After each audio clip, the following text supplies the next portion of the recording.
Hi there. Now we're going to talk about calorimetry. Calorimetry, you can probably tell from the roots of the words, calor meaning heat, metry meaning measure. We're going to measure energy changes of a system.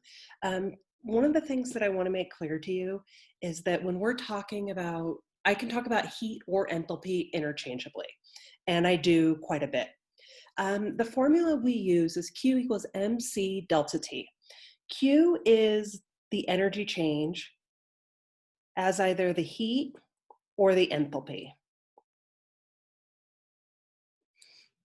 I tend to use the word the heat, more formal texts tend to use enthalpy. Typically it's measured in joules, but you need to pay attention to the other units in the problem to make sure of that. M is the mass, which will be in grams. C is known as the specific heat capacity. I've also seen notations where they use C sub P or S as the same notation for specific heat capacity. It's defined as the energy required to raise the temperature of 1 gram of a substance by 1 degree Celsius. For water, this value is 4.18 joules per gram degree Celsius, or you may see it as joules per gram Kelvin, because in temperature change, Celsius and Kelvin are equivalent.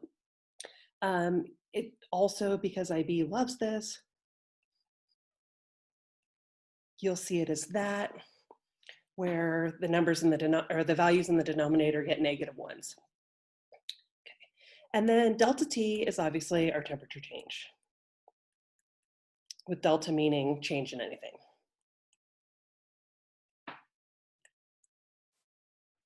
We can use Celsius or Kelvin. Here's why. Let's say we have a temperature change from 20 degrees Celsius to 30 degrees Celsius. That's a temperature change of 10 degrees Celsius.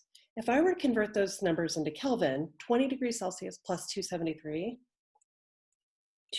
Kelvin. 30 degrees Celsius is 303 Kelvin. We still have a temperature change of 10. So it's okay, I can use whichever units I want. Let's take a look at a sample problem.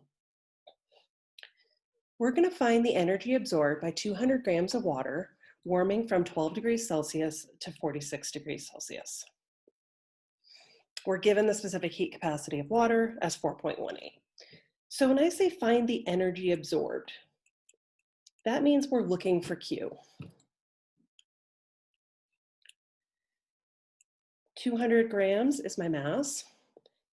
I'm going to use these numbers to get my change in temperature. So going from 12 degrees Celsius to 46 degrees Celsius is a temperature change of 34 degrees Celsius.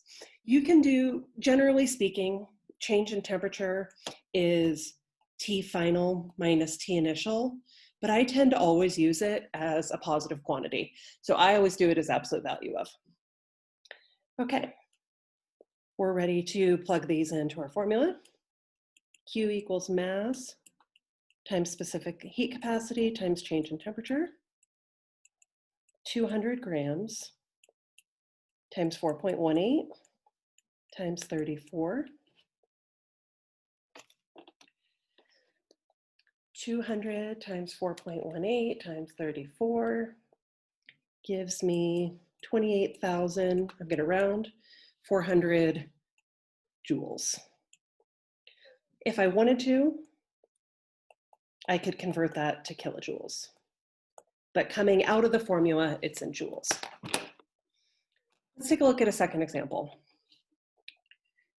50 milliliters of water, it's bad grammar there, initially at 30 degrees Celsius absorbs 220 joules of energy. We want to calculate its final temperature. One thing I need to remember is for water, because it has a density of 1 milliliter equals 1 gram. So I know that my mass here is 50 grams. I'm given the initial temperature, we're given Q, and we want final temperature.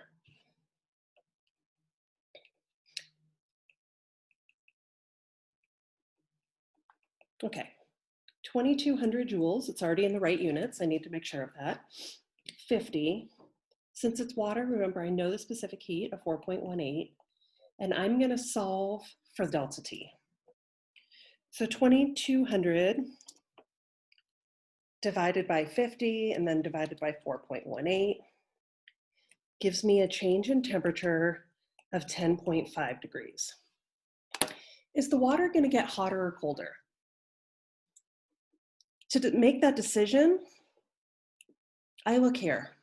If the water is absorbing energy, it's going to get 10.5 degrees hotter than it was. So starting at 30 degrees plus 10.5, we end up at a final temperature of 40.5 degrees. If it had told me the water released energy, it would have gotten 10.5 degrees colder or 10.5 degrees below 30. I now have a couple of problems for you to try.